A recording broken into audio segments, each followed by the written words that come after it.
ভিডিওটা দেখি, তারপর কমেন্টস কি করা যায় দেখি।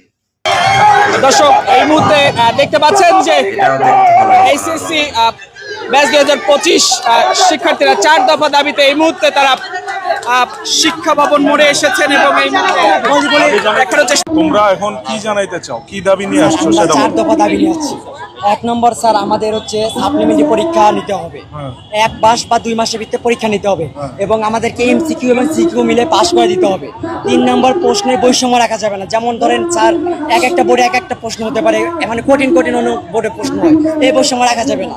তারপর 4 নম্বর স্যার হচ্ছে আমরা যারা হচ্ছে 1 বিষয় বা 2 বিষয়ে তারা ফেল করছে, মানে তাদেরকে আপনার কলেজে অ্যাডমিশন দিতে হবে বা সাপ্লিমেন্টারি পরীক্ষা যে দিব এটার মাধ্যমে আমাদেরকে অ্যাডমিশন দেওয়ার ব্যবস্থা করতে হবে। আচ্ছা, তো তোমরা কি এই যে দাবি দেওয়া লিখিতভাবে নিয়ে আসছো কোনো? স্যার, এই দাবিগুলো আমরা শিক্ষা বোর্ডকে অলরেডি জানিয়েছি। এখন কাকে জানাইতে চাও এটা? আমরা একটা শিক্ষা মন্ত্রণালয়ে জানাতেছি। এটাও দেখতে হলো এই সোনার বাংলাদেশ। আজ থেকে 13-14 বা 15 বছর আগের বা 20 বছর আগে বা দেখতাম যারা ফেল করতো আসলে তারা ঘর থেকে বের হইতো না, লজ্জায়, সমাজে কীভাবে মুখ দেখাবে, মা বাবাকে কি বলবে, মা বাবার ভয়ে তারা পলাই থাকতো এক প্রকার।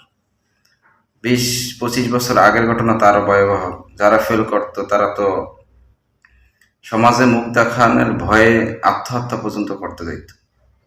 আর আমাদের এই 25 সালে এসে আমাদের ছোট ভাই বোনেরা তারা গর্বের সাথে ফেল করার পরে আবার 4 দফা দাবি নিয়ে রাস্তা নামে শিক্ষা মন্ত্রণালয়ে যাওয়ার জন্য চেষ্টা করে।